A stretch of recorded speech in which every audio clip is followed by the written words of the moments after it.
The Nathan, Nat and Shaun podcast.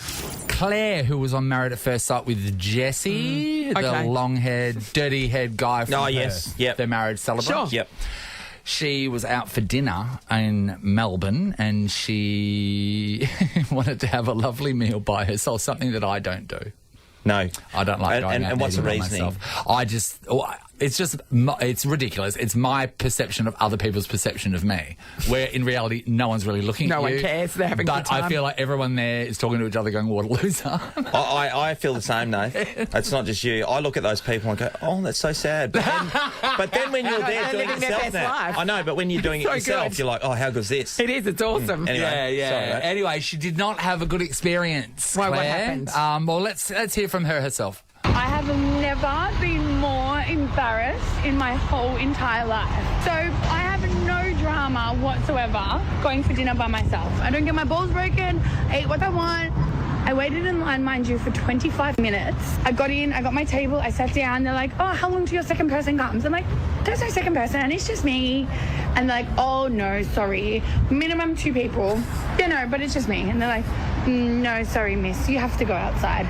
And I got kicked out of a restaurant for being alone. I am so embarrassed. What a loser. How embarrassing. That would happen to me if I finally got the guts to go out for dinner by myself. Something like that would happen to me. So, such a popular restaurant, they have that's their thing. Clearly. So anyway, that's ridiculous. Claire's gone on to say she understands that some places have a minimum 2-person policy. So she said restaurants need to keep an open mind that not everyone is in a relationship. Yes. Imagine the shame for someone who's told that they can't dine there alone, or if they've just lost their partner. Oh, there's lots of people that travel for work or whatever, and they don't want to sit in the hotel. They want to get out and patronise these places, and they're like, oh no, there's not enough of you. Sorry, you alone are not enough. So Sydney chef Luke Mangan. He jumped into the conversation and said that solo diners are more than welcome at his venues. That's nice. Thanks, Luke. And then he says this quote, and we'll need to discuss it for at least a week. When I do a restaurant, I make a place for a bar because single diners want to sit at the bar and talk to the barman. Oh, well, and to be fair, the barman's got a job to do. True. So. It is not true. It's not I'm true. a single person. I don't want to go to a bar. You know what it is? Couples and everyone gets tables. You sit up here in a line, and I don't want to speak to him. I'll speak to you when you give me a drink, but I'm not there to have a conversation with you. Some people are there to shoot the breeze, and otherwise they're bored as, so they're just trying to strike up a conversation. I don't know. I think that's a very big generalisation about single people. Yeah, that's right. That's right. I mean, I think sitting them at the bar is more about getting them off the tables for 2 and onto the seat for 1. Oh, yeah, that's clear. That's clear. Look, Claire says that she's never been more embarrassed in her life, and you know when something's happened to you, that embarrassing thing to your core, and I'm not going to use the person's name, but something happened here on air with us, probably, was it last year? The person in the other room taking the phone calls had taken a call from one of our listeners and given their name, and say we'll call her Leanne. Yep. And the name Leanne was put under there, and then underneath it was like, oh, this is a guy. That's what it said on the screen. Yeah, that's what they wrote to us. This is a guy. And I went like, oh, okay. And so then we spoke to Leanne, and, I went, oh, hi, Leanne, how are you? Before we get into it, I just want to say, Leanne's a weird name for a guy. And then Leanne says, I'm a woman. I would never be more mortified in my life. It was great. I moved my chair really quickly away from you. And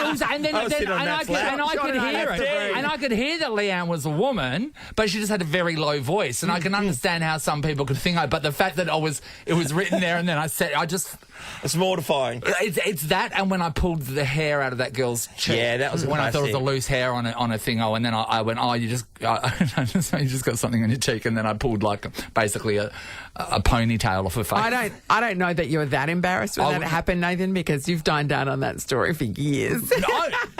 Well, you tell people your embarrassing stories. Do you think that person would have been... Because she was probably more embarrassed. No. I was more embarrassed than... I feel like I was more embarrassed. Oh, for me, I was really embarrassed for that. I just thought... That was horrible for, I think, both of us. I know, but you got to lock it away. Go, yes, that's going to be so funny when I tell everybody. We want to know, you've never been more embarrassed in your life. What happened? It's pretty simple. Get it off your chest. It'll be like therapy. Compensation is cold, hard cash. That's right. Yeah, someone is going to win $200. Uniquely Aussie experiences are only a what if away. Book your next trip on the What If app. What if it's Aussie for travel? But what if's going to give someone $200? All right, it's a pretty simple question. Just tell us about that really traumatic, totally embarrassing moment in your life. Loser! Rachel, hello. Hello. Hi, Ray. Rach, talk to us about that truly mortifying, embarrassing moment.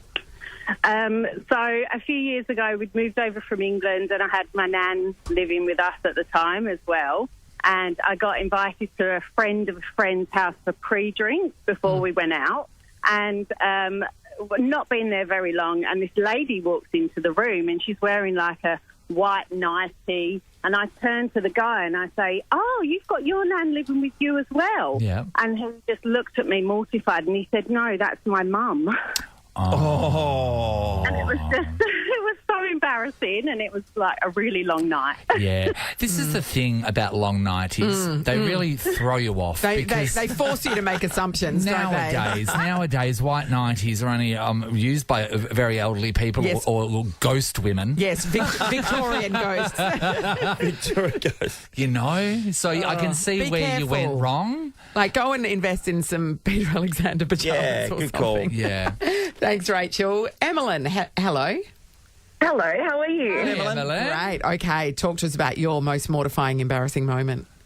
Yeah, so I was 14 doing my hairdressing apprenticeship in Leederville, and I was asked to wash out a client's hair. She had brown in her hair. You know how you get the brown hair dye around your hairline? Yes.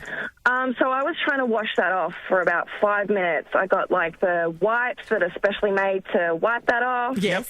And then she goes to me, "Oh, that's a birthmark." Oh, you're trying to scrub off a woman's birthmark. I know. Oh, my God. I was so embarrassed. Emmeline, can I tell you, Emmeline, I connect with this story. My friend Jess, we were at a nightclub one night. The exact same thing happened to her. Jess had had a skinful, so she wasn't really seeing clearly, but a woman walked out of the bathroom and she had what Jess thought was I don't know why she thought it was newspaper ink, but thought there was newspaper ink on her cheek, and then went over there and said, "Oh, sweetheart, you got something on your cheek," because proceeded to lick her finger To rub it off. and then rub it off, and that's when the girl said, "It's a birthmark." And I was right there for that. And I was embarrassed for Jess, so let alone Being the perpetrator. being the person that did it. Emmeline. Would destroy me. I would never have. I would have left the industry. Did you continue on and become a hairdresser? No, I did not. Oh, okay.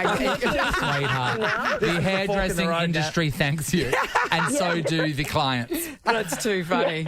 Oh, Emmeline, we love that. $200 cash. Uniquely Aussie experiences are only a what if away. Book your next trip on the What If app. What if it's Aussie for travel? Emmeline, Nice take work. that, my friend. There you Emmeline, go. some compensation for your trauma. Thank you. Oh, thank you. Well played. Right. It's the Nathan, Nat and Shaun podcast. God, it was a wild old day yesterday, wasn't it? Oh, man. Full on. That storm was unbelievable and very powerful very quickly. And we always hear the warnings from the Weather Bureau. And We the pulled the piss out of it RAC. yesterday, Nate. In the morning, we were like, it's not going to happen. Well, because most of the time, I mean, you know, they say, you know, like, tie everything down, and then you do, and there was like a... Yeah. Yeah. And a plastic chair falls over, that's it. Unbelievable. Up to 130 kilometre per hour winds yesterday. And we didn't even get the worst of it. It was way worse further south. Oh, well, Rockingham Yeah. thought they had mini tornadoes and stuff there, which is where we're going to was right hammered as now. well. Okay, so we're going to we're going. Rockingham. Amanda lives there. So Amanda was scrambling, as I think a lot of people were, because sometimes we don't believe the weather people. No. And we Or don't the think RAC. that we need to go out there and get everything sorted. So when the storm was happening, she realised, oh my God, this is getting full on. I've got to go out there and get the Bluetooth portable speaker that I've left out there. So she's gone out the front. She's grabbed a speaker. On the way back, her front patio came crashing down. Yeah, partially hitting her as it collapsed. And Amanda didn't have a great time. I think I'm lucky to be alive, really. It just sounded like a freight train coming, and just everything just started lifting, and then everything just went collapsed. right on her. She went straight inside. She was so shook that she got the children and hid them in the wardrobe from the storm. Imagine what those children are going through. That's going to be in those kids' memories forever, which is the time Mum put us in a wardrobe through a storm. Like that would have been a then lot they ended for up them. in Narnia and she hasn't seen it. Yeah, that's a great point. That's John, what's high with five that giant with Mr. lion? Thomas. Mr. Thomas. So this is so then I was like going through all of the pictures, and then I saw another house, and they had what were they name? Her name was Chantel, and she said, I just had to tie down our trampoline in Ashfield, and you could tell she went, oh well, this isn't going to happen. The storm's hit, the trampoline starts moving. She's run out there. She's gotten whatever rope she can find. She's tied it. Imagine on the back end of the trampoline, the yard. Yeah. She's tied the rope there. I know you're trying to go, what knot do I do? And then she's taken it to one of the pillars on the back patio, which is right across the yard. And then the photo she's put up is the trampoline had lifted, and lucky she had tied it down. Awesome. That's insane. My thing as well is I saw 2 other pictures of trampolines. Do you reckon everyone's trampoline went through it yesterday? I think you've got to turn your trampoline upside down. They're the easiest thing to win to catch on. And Trampolines everywhere. Must have just been like, that's amazing. Yeah. No. We want to know yesterday's storm, okay? Why did you go out in it? Yes. And we don't mean that, you're out doing your work or whatever. You realise that you hadn't done something... And you had to get out there and sort it right away, like tying down the trampoline, like getting a speaker. Maybe something was on the roof. Yes. And you had to go out yesterday. That was dangerous. Shout out to the person in Palmyra who was just driving along and a tree fell down on their car. Megan was right near that. She showed me, and then the lightning hit and she nearly followed through. Yeah. So it wasn't a good time. You were safely inside, but you were forced to go out into the storm yesterday. Let us know the reason why. And you know what? We've got a couple of these to give away if we choose. Very generous. $150 Atlas fuel vouchers. Not bad. Find your local WA owned and operated fuel supplier at atlasfuel.com.au. Right. Did you have to go out in the thick of that storm yesterday to tie the trampoline down or something? Hit us up.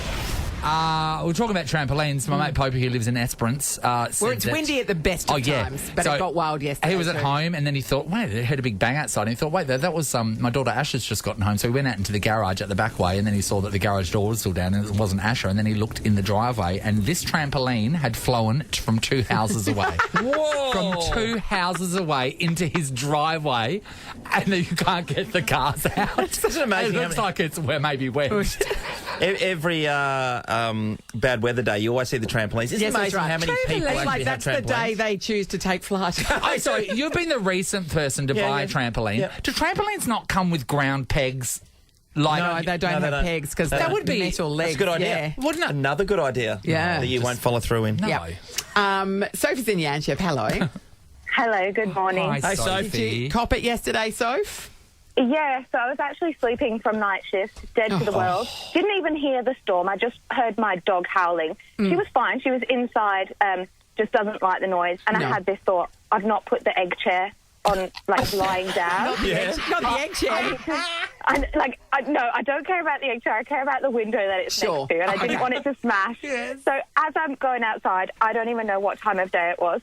I lie it down, and we've got fairy lights attached to the patio, and the clip has come undone and whacked me right in the eyeball. You got attacked by fairy lights. Fairy lights. It was so painful because I was so tired. I've never felt anything like it. Because you know what? You don't have your wits about you, and you've gone into some Armageddon Yes, and you're focusing on the egg chair. You're not expecting to be attacked by fairy lights. Bloody fairy lights. And then they try to strangle her. Oh, Sophie, we're sorry. Oh, my God. That's a lot. That's a lot to take. Are you on. okay now?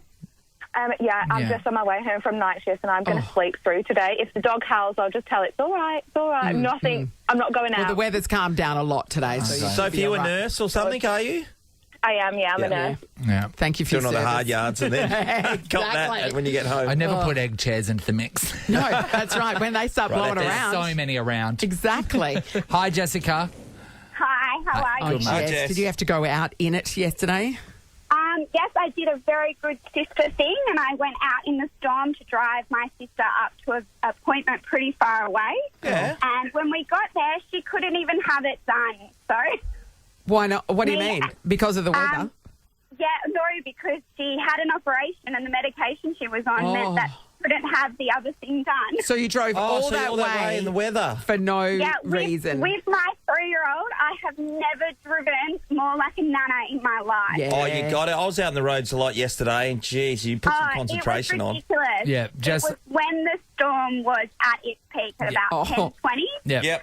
I was driving at that time, and I was telling Sean that we've been doing these exercises in here. What do you call them? These body bridge situations? I think we're calling them walkouts. Anyway, whatever it is, you're sort of like creating a bridge with your body, and then you're on your toe. You've got your toes, sort of, your feet are up on your toes. Yep. My toes are so sore at the moment, and yesterday when we were driving in the thick of that storm, both of my feet cramped up, and you need brakes and acceleration, of course. Or one or the other. So, like, literally, my car just rolled to the side, and then I turned down a side street. Luckily, someone let me through, because that was I felt actually in danger yesterday. Because that is, you need your wits about you, Nat. Oh, and your feet. 2 feet. Well, at least one functioning one. You can get by without one, yes. But the other one, you do need it. Thanks, Jess. Heather's in Toolbox. Hello. Hi. Hi, Heather. Hi, Heather. Were you bearing the brunt of the storm yesterday? What happened? Yeah, as it started pouring down yesterday, we got a knock on the door, and the neighbour's standing there dripping wet, and we say, "Oh, what's wrong? Are you okay?" And she's like, "Oh, your chicken's out the front." So we've got 6 chickens. Yes. One we just call the escape artist, so we're not too bothered. But because she had come over in the pouring rain, we had to go out and get soaking wet and try catch the little bugger. So on any other day, you wouldn't have worried, but because the neighbour had put their life on the line, you felt obliged to go out there and catch it. Oh, but I have to tell you, one strategically placed lightning bolt, and you've got dinner for the night. It's chicken treat time. Yeah, exactly. Amazing. Thanks, Heather. Good on you, Heather. We've got a $150 Atlas fuel voucher up for grabs. In fact, we've got 2. Find your local WA-owned and operated fuel supplier, atlasfuel.com.au. One's going to go to Sophie to the egg chair and the fairy lights. And Heather, chasing the chickens. There you go. There we go. Well done. Nathan, Nat and Sean is a Nova podcast. For more great comedy shows like this, head to novapodcasts.com.au. Nova.